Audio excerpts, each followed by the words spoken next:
Hoy tratamos el tema ataques al corazón por las olas intensas de calor de cara al fenómeno del Niño. Todos estamos ya preocupados por este tema y por eso tenemos al doctor Luis Gómez, cardiólogo. ¿Cómo le va, doctor? ¿Tranquilo? ¿Todo bien? Muy bien. Relajado.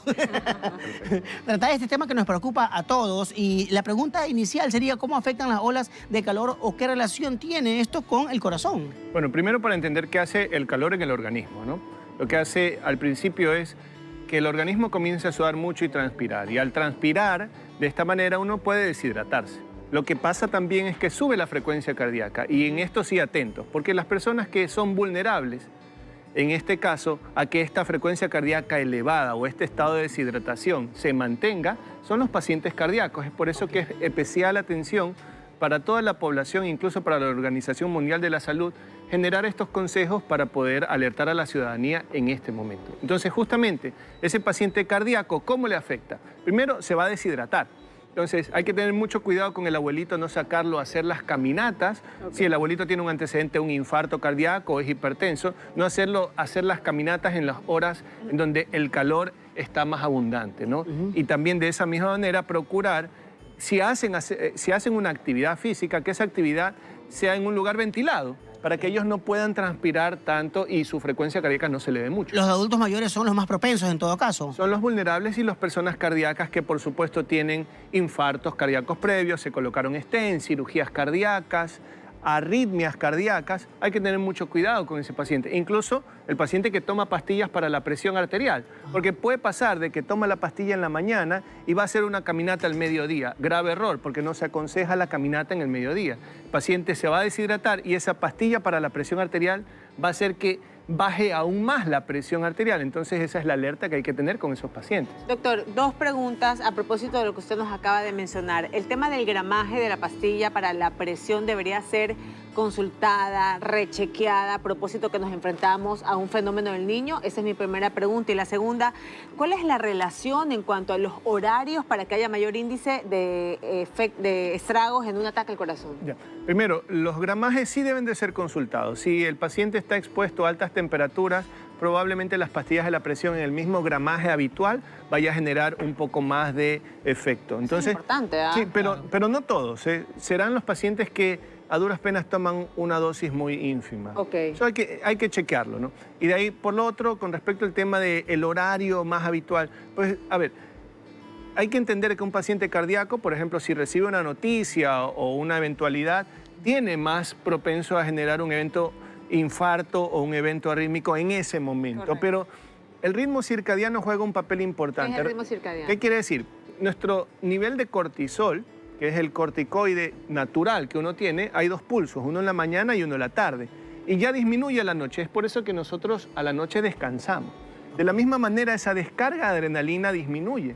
Y cuando uno está descansando, tu presión arterial tiende a bajar un poco más y tu frecuencia cardíaca tiende a bajar un poco más. Esto nos protege a todas las personas y definitivamente el organismo es sabio. Pero ¿qué es lo que sucede? Hay pacientes en donde hacen estos golpes de calor en la noche o en la mañana al despertar. La adrenalina los levanta o un sueño o alguna situación en particular. Descargan la adrenalina excesivamente, entonces ahí sí pueden generar un evento de gravedad, como puede ser un infarto. Considerando lo que usted menciona, la hora idónea para tomarse la pastilla contra la presión es mejor en la mañana, en la tarde, en la noche. ¿Incide en algo? Eso incide en muchas cosas. Requiere un análisis profundo de cuándo necesitas realmente la pastilla. De por sí, nosotros tenemos un efecto protector al dormir. Cuando nosotros dormimos, nuestra presión se normaliza y baja aún más. Eso protege nuestro cerebro y nuestro corazón. Okay. Probablemente la pastilla de la presión lo van a ver habitualmente, los cardiólogos la dan en la mañana, porque en la noche tienes ese efecto protector. Pero hay pacientes que no son así, entonces esos pacientes sí requerirán una medicina en la noche para poder despertar con una pastilla que controle la presión arterial y justamente lo que hablábamos del ritmo circadiano. Entonces al despertar, ya despiertas con toda la adrenalina, te proteja para ese momento y enfrentar el día de la mejor manera porque tu corazón obviamente necesita estar un poco más protegido. Doctor, es importantísimo establecer o identificar cuáles son esos síntomas previos a un infarto aquí en Familias Preventivas y lo vamos a saber de la mano del especialista luego de esta pequeñísima pausa. pausa comercial. No se vaya. Estamos tratando el tema ataques al corazón por la ola intensa de calor por el fenómeno del Niño que está muy próximo. El fenómeno del Niño nos tiene a mil. ¿Cuál es el tema de hoy? Ataques al corazón por olas de calor.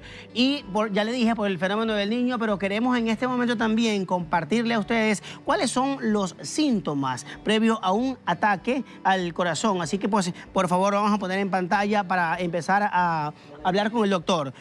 Piel fría, húmeda, dolor de pecho opresivo, desmayos, mareos, cansancio, pulso débil y rápido y presión arterial baja. Doctor, hablemos de todos estos síntomas. O sea, justamente los síntomas cardinales, nosotros decimos cardinales, los más importantes para aprender a identificar en el paciente es el dolor. El primero es el dolor. Un dolor opresivo, es un dolor que uno no lo ¿Qué me señala. aprieta? ¿No te duele aquí en el pecho? Aprieta en el centro, como que quema.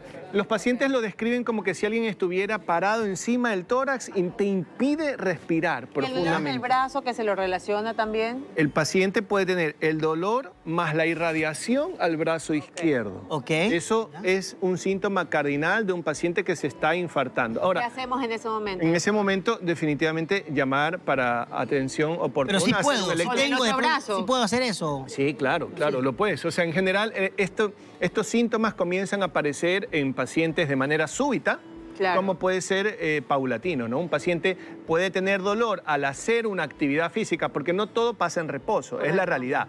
Los pacientes se infartan más cuando hacen una actividad física. Doctor, Ese es el dolor. ¿Y este dolor opresivo qué tan progresivo es? Me refería a eso, si es que me da chance de hacer una llamada, de gestionar De que te algún dé tipo de tiempo. ayuda. No, claro, te da chance a gestionar la ayuda y lo más importante es avisar a tu compañero, quien está cerca, y luego recibir la atención oportuna, porque hay que hacer un electrocardiograma, hay que hacer la evaluación del dolor. Hay algunos dolores que, por ejemplo, el paciente dice, bueno, me duele, y con el dedo, y esto es claro, con el dedo señalan que es aquí.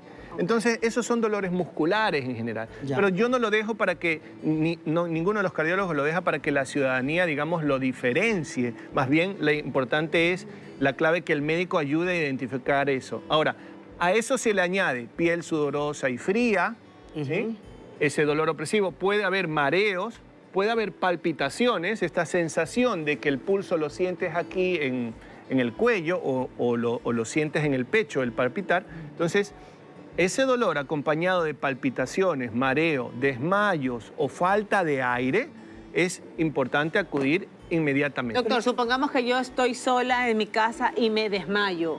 Perdone mi ignorancia, por eso se lo pregunto. ¿Desmayarme previo a un ataque al corazón quiere decir que me morí ahí? ¿O me puedo levantar nuevamente y volver a reaccionar para poder llamar a la ambulancia? Si la causa del desmayo fue un golpe de calor, que ahora es lo que está sucediendo habitualmente, recuerda que en el golpe de calor lo que hace es que bajas la presión arterial.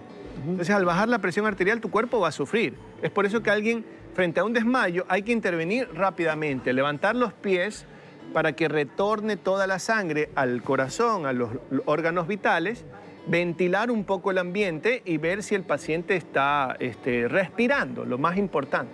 Y si tiene nivel de conciencia. Si tienes eso, entonces estás frente a una situación que la puedes controlar. Pero ahora, si el desmayo sucede y el paciente se torna azul, no respira, hay que inmediatamente realizar maniobras de reanimación, llamar a la ambulancia para que te ayude. ¿Pero todos estos síntomas se presentan así en simultáneo o qué tiempo nos da como para reaccionar? Te da tiempo, el dolor te da tiempo. Por ejemplo, si es un dolor que sucede justo cuando hay un esfuerzo físico, entonces la persona va sintiendo el dolor y eso lo obliga a detener su actividad. Existen también muertes súbitas, que son dolores súbitos, que pueden ocurrir en pacientes deportistas o en pacientes que tienen deportistas, entre comillas, con enfermedades cardíacas preexistentes que no las reconocen. Ya. Es por eso que nosotros lo que hacemos es invitar a todos los deportistas de alto rendimiento que sean un chequeo cardiológico, un electrocardiograma, o a los que van a ingresar a deporte. Doctor, ¿cómo enfrentar a esta ola de calor para poner, por supuesto, a buen recaudo a los adultos mayores, a todos los vulnerables? Porque este fenómeno del Niño, que no sé si ya está sintiéndose, se va hasta marzo, son varios meses. Primero, si eres hipertenso, controlar tus medicinas, hacer chequeo de las medicinas y las dosis, tal como lo hablábamos. Si requieres un ajuste de dosis, no salgas a hacer actividad física en estos momentos, ve a hacer el ajuste de dosis y lo hacemos. Segundo, hidratarse bien y no hidratarse enérgicamente. ¿Qué es sino hidratarse bien? 2 a 3 litros de agua por día es la norma para la hidratación en estos momentos. Pero si tú tienes una hidratación excesivamente rápida, también puede ser perjudicial. Hidratarse paulatinamente en la medida en que tú te estás exponiendo, obviamente, a estas temperaturas.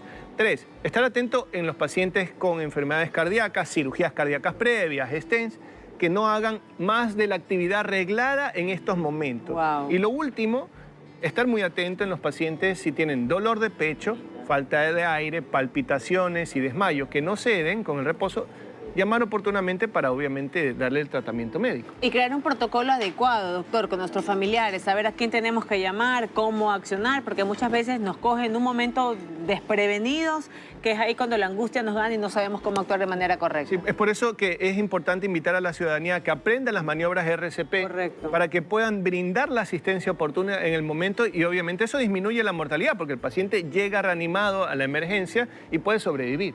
Ok, doctor, muchísimas gracias por sus recomendaciones Gracias, y darle toda la información a nuestra audiencia en Familias Preventivas, sobre todo ahora que estamos todos muy preocupados por lo que puede generar el fenómeno de El Niño. Así que pues yo, por si acaso, gripe no me va a dar. Eso ya está totalmente resuelto.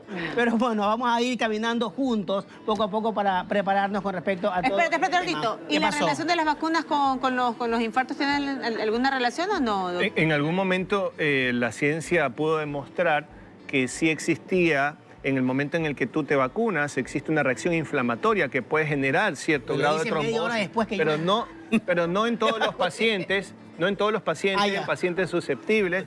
Y si ya te vacunaste con esa vacuna, pues probablemente hagas la misma reacción. Tú eres nuestro Superman, no te va a pasar nada.